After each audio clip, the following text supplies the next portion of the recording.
ವೀರಾಜವೀರನ ಸನ್ನಿಧಾನದೊಂದಿದ್ದು ಬಂದವರಂತಾರೆಂದು ಮಾತನಾಡಿಸುವ ನೀನುಗಾರ ಪಾಮರ ನಿನ್ನ ವಿಚಾರ. ಓಹೋ ದೇವ, ನಾವು ನಾಡಿನ ಮೇಲೆ ನಿಂತು ಗಟ್ಟಿಯಾಗಿ ಮಾತನಾಡುವ ಗಟ್ಟುಳ್ಳ ಸಾರಥಿ ಎನ್ನುತ್ತಾರೆ ದೇವ. ಹೇಳಬೇಕು ತಮ್ಮ ನಾಮಾಂಕಿತವ. ಹಳಿರ್ಯೇ ಈ ಸಾರಥಿ ಎನ್ನ ನಾಮಾಂಕಿತವೆಂದು ಕೇಳಿದೆಯಾ? ಹಾಪು ಬಾಪುರೇ ಎನ್ನಗೆ ಎದುರಾಗಿ ಬಂದ ಅದಮರನ್ನು ಕಡಗಲಿ ರುದ್ರನಂತೆ ಸತ್ಮದ ಮುಗ್ಧರ ಶಿರ ಮರಗಡೆಯ ಸಮರ್ಥ ಅತುಲಿತ ಬಲಯುತನಾದ ಎನ್ನ ಪರಾಕ್ರಮಕ್ಕೆ 56 ದೇಶದ ಭೂಪಾಲಕರ ತಪ್ಪದೆ ಕಪ್ಪ ಕಾಣಿಕೆ ತಂದೊಪ್ಪಿಸುವರ.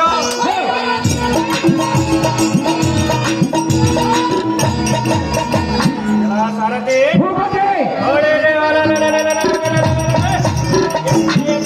ಸಿಂಜೀನಿಯ ಜೇಂಕೃತಿಗೆ ತ್ರಿಭುವನವರರು ಇದೇನೋ ದಾಳಿ ಎಂದು ಭಯಗ್ರಸ್ತರಾದರು. ಈ ಧರಣಿಯ ಪ್ರಖ್ಯಾತರಾದ ಕನಕ ಮಹಾರಾಜನ ಪುತ್ರ ಸದಮಲ ಚರಿತ್ರ ಮಾಹಿಷ್ಮತಿ ನಗರಮಂ ಸಮರ್ಥದಿಂದ ಪರಿಪಾಲಿಸುವ ಕೃತವೀರ ಮಹಾರಾಜನೆಂದು ಧೈರ್ಯ ಮೂಡಿಸಲೇ ಸರತಿ.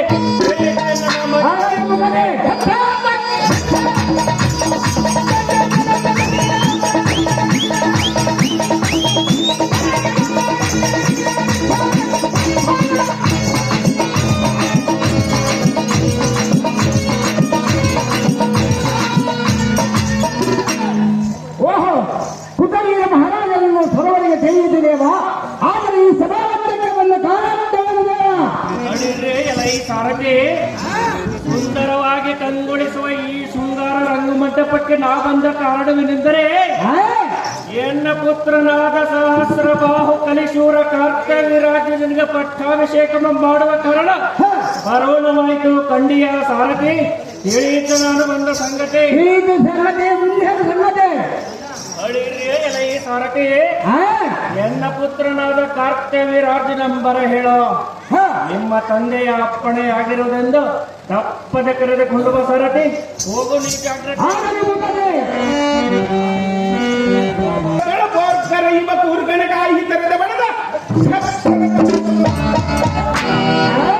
ಇಂಥ ವೀರಾದಿ ವೀರ ತ್ರಿಭುವನಕ್ಕೆ ಮೊದಲಾದ ಸೂರ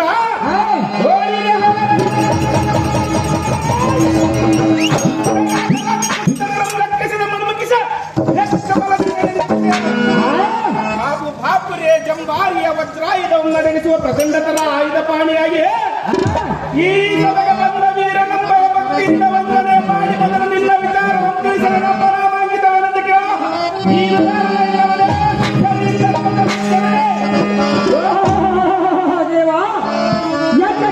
ಕಾಲ ದಂಡಕ್ಕೈತಿ ಕಾಲ, ದೋಷಕ್ಕೈತಿ ಕಾಲ, ಪುಣ್ಯರಿಗೈತಿ ಕಾಲ, ಕಳ್ಳರಿಗೈತಿ ಕಾಲ. ಆದರೆ ಕಟ್ಟಿಕೊಂಡ ಎಲ್ಲರ ಮಕ್ಕಳು ತುಂಬ ಪುಣ್ಯವೆಲ್ಲ ಈಗಿನ ಕಾಲ. ಬಣ್ಣಗಳಿಂದ ಬಾಜಾರದಲ್ಲಿ ಮನೆ ಮಾಡುತ್ತಿದ್ದರಲ್ಲ, ತನ್ನ ಸರ್ವಸನ್ನ ನಂಬಿಕೊಂಡು ಬಂದ ಹೆಂಡತಿ ಕೈಯಲ್ಲಿ ಕೊಡುತ್ತಾರ ಒಂದು ಗಂಗಾಳ, ಇಟ್ಟುಕೊಂಡ ಸೂಳನಿಗೆ ಕೊಡುತ್ತಾರ 10 ಕೊಲ ಬಂಗಾರ. ಇವತ್ತಿನ ನಾಳೆ ಬರುತ್ತದೆ ಅವರಿಗೆ ಕೊನೆಗಾಲ. ನನ್ನನ್ನು ಕಲಿಮೀಗದ ಸಾರಥಿಯನ್ನು ಕರೆಯುತ್ತಾರ ಭೂಪ. ಹೇಳಬೇಕು ನಿಮ್ಮ ನಾಮಾಂಕಿತ ವರ್ತಾಪ.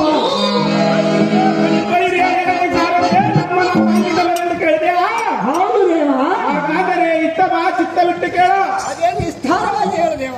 ತಳತಳನೆ ಒಳೆಯುವ ಎನ್ನಯ ಈ ಮಹಾನಲಿವಿನಂತೆ ಮರೆಯುವ ಪದವನ್ನು ಸ್ವರ್ಗಾಧಿಪತಿಯಾದ ಇಂದ್ರನ ತಲೆಮಾರಿ ಕೆಡಬಿಟ್ಟ ನಯ ನಡಿಕಟ್ಟಿನ ಕಂಠಾವರಕ್ಕೆ ಅಗ್ರದಿಕ್ಪಾಲಕರ ಯಫಲಾನಕ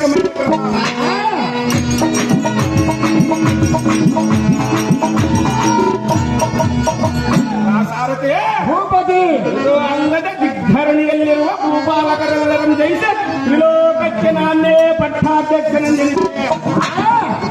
ಅಕಳ ವಿಕಳ ಸುಕಳ ಪಕ್ಕಳ ರಸಕಳ ಲೋಕಗಳನ್ನೆನಿಸಿ ಕುಬೇರನೆಂದೆನಿಸಿ ಭೂದ ಪುರವರ ಆಯು ಮೊದಲಾದ ನಮ್ಮ ವಂಶದ ಶ್ರೇಷ್ಠರಿಗೆ ಸಮಬಲಿಷ್ಠನೆಂದೆನಿಸಿ ಕೃತ ವೀರ ಮಹಾರಾಜನ ಪುತ್ರ ಸಡಮಲ ಗಾತ್ರ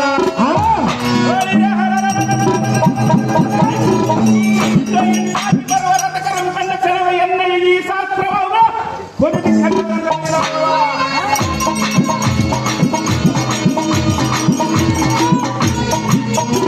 ಇಂಥ 3 ಲೋಕಕ್ಕೆ ಮೀರಿದ ಕಲಿಶೂರ ಅಮರಾವತಿ ಕೈಲಾಸವನ್ನು ಧಿಕ್ಕರಿಸಿ ಮಹಿಷ್ಮತಿ ನಗರವನ್ನು ಸಮರ್ಥದಿಂದ ಪರಿಪಾಲಿಸುವ ಸಾವಿರ ಭುಜ ಬಲದ ಕಲಿ ಸೂರ್ಯ ಕಾರ್ತವೀರ ಅರ್ಜುನನನ್ನ ಕೈ ಬೇರೆ ಮೂಡಿಸುವಂತರಾಗಲ ಈ ಸಾರಥಿ ವಹಿಸುತ್ತೆ ಬೇರೆ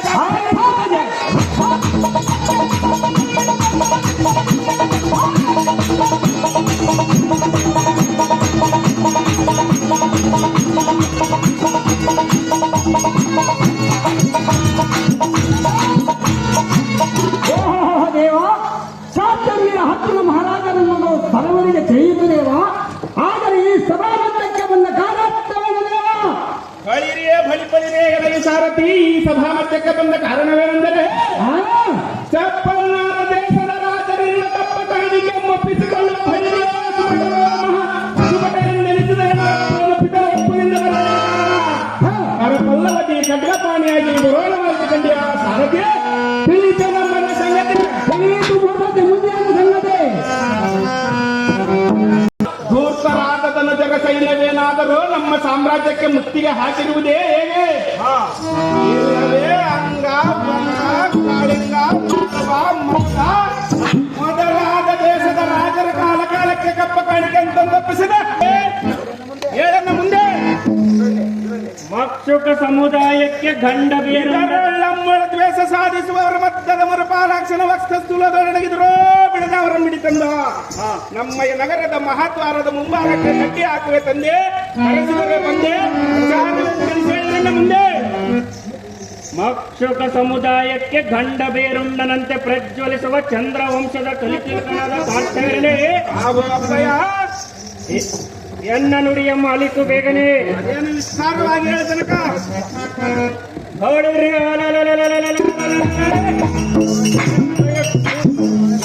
ಸುರರಾಜ್ಯಕ್ಕಿಂತ ಶ್ರೇಷ್ಠವಾದ ಈ ನಮ್ಮ ಮಾಹಿಷ್ಮತಿ ನಗರವಂ ನಿನಗೆ ಪಟ್ಟವಂ ಕಟ್ಟೆ ನಿನ್ನ ವೀರತ್ವಕ್ಕೆ ತಕ್ಕ ಮರ್ಯಾದೆಯಂ ಕೊಟ್ಟು ಪಟ್ಟಾಭಿಷೇಕದ ಕಾರ್ಯ ಕೈಗೊಳ್ಳುವ ನಿಮಿತ್ತಂ ನಿನ್ನಂ ಕರೆಸಿರುವೆನು ಕೇಳಿದೆಯಾ ಕಾರ್ತವೀರ ನಮ್ಮ ಮೋಹದ ಕುಮಾರ ಅತುಲಿತ ಮಹಾಟೀಕರ.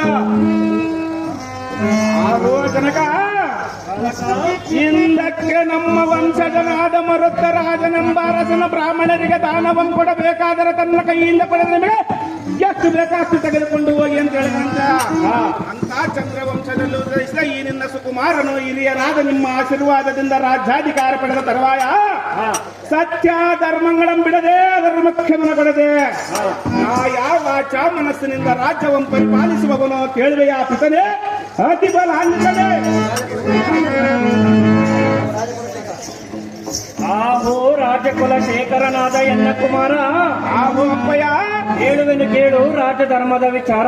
ಏನು ವಿಸ್ತಾರವಾಗಿ ಹೇಳತನಕ ಅದು ಏನೆಂದರೆ ಈ ರಾಜ ಸಿಂಹಾಸನದ ಅಧಿಕಾರದ ಗದ್ದುಗೆ ನೇರಲು ಯೋಗ್ಯತೆಯುಳ್ಳ ಕೆಲವು ರಾಜಧರ್ಮದ ಪ್ರಶ್ನೆಗಳನ್ನು ಕೇಳುವೆನಾ.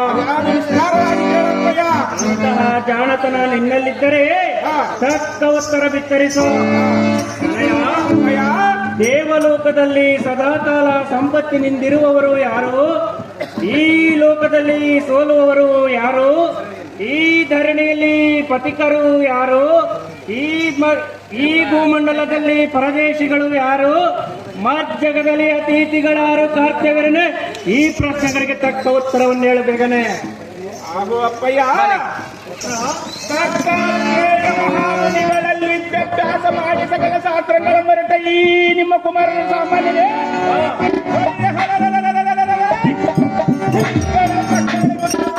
ಆಲಿಸು ಬೇಗನೆ.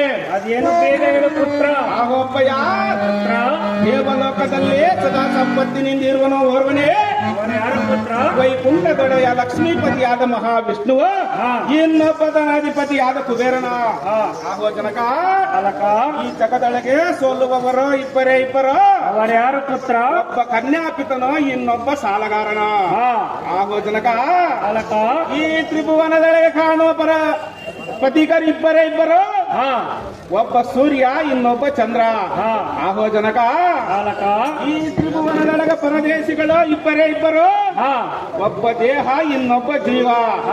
ಇಷ್ಟು ಮಾತ್ರವೇ ಭಗವತ್ ಸ್ವರೂಪಿಗಳಾದ ಎನ್ನ ಗುರುವರ ದತ್ತಾತ್ರೇಯ ಮಹಾಮುನಿವರ ಹೇಳಿಕೊಟ್ಟಿರುವರ ತಂದೆ ತಪ್ಪಿದ್ದರೆ ವಿವರಿಸಿ ಹೇಳಿರನ್ನ ಮುಂದೆ. ಫಲಾಫಲ ಸಹಸ್ರವೇ ನಿನ್ನೆಯ ಅದ್ಭುತವಾದ ವಿದ್ಯೆಯ ಮಹತ್ವಕ್ಕೆ ಮತ್ತು ಬಾಹುಗಳ ಮೇಲೆ ಬಲಶಕ್ತಿಗೆ ನಾಂ ಮೆಚ್ಚಿದೆ ಕಣಯ. ಈ ಕ್ಷಣವೇ ನಮ್ಮ ಪುರೋಹಿತರಿಂದ ಮಾಹಿಷ್ಮತಿ ನಗರಮಂ ನಿನಗೆ ಪಟ್ಟ ಕಟ್ಟುವೆನ. ಯಾತಕ್ಕೆಂದರೆ ಈಗ ನಿನ್ನಲ್ಲಿ ರಾಜ್ಯಭಾರದ ಲಕ್ಷಣಗಳಿರುವು ಎನ್ನಗೆ ಸಂತೋಷವಾಯಿತು. ನಿನ್ನ ಮುಖಾಂತರ ದೇಶಗಳಲ್ಲಿ ಬೆಳಗಲಿ ಕರ್ತವ್ಯ, ಹೆಚ್ಚಿಗೆ ಹೇಳಲಿ ನಿನ್ನ ಗಾಂಭೀರ್ಯ.